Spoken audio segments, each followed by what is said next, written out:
Welcome. When many people read the Bible, especially Genesis 1, they believe the Bible teaches that the heavens and the earth were created in 6 24-hour days. In another YouTube video entitled, "The Book of Genesis Assumes an Old Earth," I discuss how Genesis 2:5 only makes sense if we see a long period of time between the creation of the plant kingdom and the creation of Adam and Eve on day 6. You can click on it at the end of this video. In other words, the author of Genesis assumed an old earth.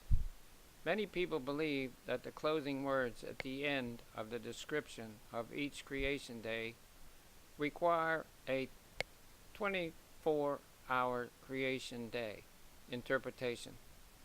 We shall now look at Genesis 1, 3 through 5.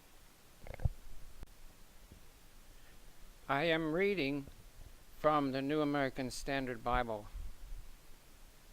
Genesis chapter 1, verse 3 through 5. Then God said, "Let there be light," and there was light. And God saw the light was good, and God separated the light from the darkness, and God called the light day, and the darkness he called night. And there was evening, and there was morning, one day. Please note the following points. Number 1. Since the phrase one day refers to evening and morning, it does not mean a 24-hour day to the Hebrews because their days begin and end in the evening. Number 2. The phrase one day is a defining term and defines the first creation day. But this day has already been defined by the words, and God called the light day and the darkness he called night. Hebrews usually meant by day the 12 hours of daylight. For point 3, we will go to another page. It is very revealing to notice that the phrase one day was written this way instead of the first day, because all the other days of creation were ordinal numbers, that is, second day, third day, etc. The first day must have been written as a cardinal number because it was to define what preceded it in the creation as one day. From here on, the author could switch to the ordinal expressions, and the reader would understand that each evening and morning mentioned closed out another of God's creation days. Point number 4. If we recognize that a day is a basic unit of time, possibly the most basic, the number of days in a year varies. The number of days in a month varies, but the number of hours in a day does not vary. A day is separated into watches or hours.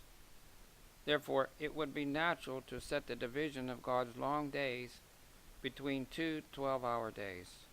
This appears to be exactly what the author of Genesis did. Verse 8b says, "And there was evening, and there was morning, a second day." Since, as we noted, a day was defined in verse 5 as daylight, so a gap between these 2 days provided a good place to separate one creation day from another. And there was evening, and there was morning. Here is a chart that should help explain what the author means by this statement that closes out each account of the 6 creation days.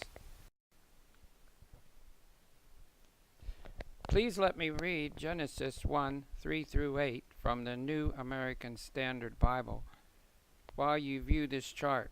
This will show what this formula at the end of each of the 6 days means. "And God said, Let there be light, and there was light. And God saw that the light was good, and God separated the light from the darkness. And God called the light day, and the darkness he called night. And there was evening, and there was morning, one day. Then God said, Let there be an expanse in the midst of the waters, and let it separate the waters from the waters. And God made the expanse, and separated the waters which were below the expanse from the waters which were above the expanse. And it was so. And God called the expanse heaven. And there was evening, and there was morning, a second day.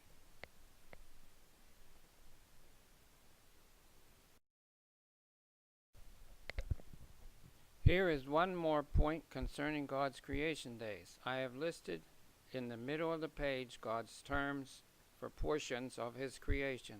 God calls the part the same name as the whole. He calls the sky and the lights heaven. He also calls the sky heaven. Likewise, he calls the earth, including the seas, earth. But he calls only the land earth also. In my book, I show that he named Adam and Eve man in Genesis 5:2, which was also the name used for the pre-Adamic mankind. Would it not also be reasonable that he would call his long creation days by the same term as a 12-hour day? Please see the bottom line. Actually, heaven is in the plural always.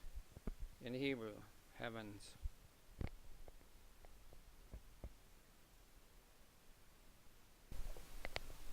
People have had a hard time in reconciling the order of things as related in the Genesis account with the order related by science. This apparent lack of harmony is also dealt with in my book. Maybe I will make a video on this subject sometime.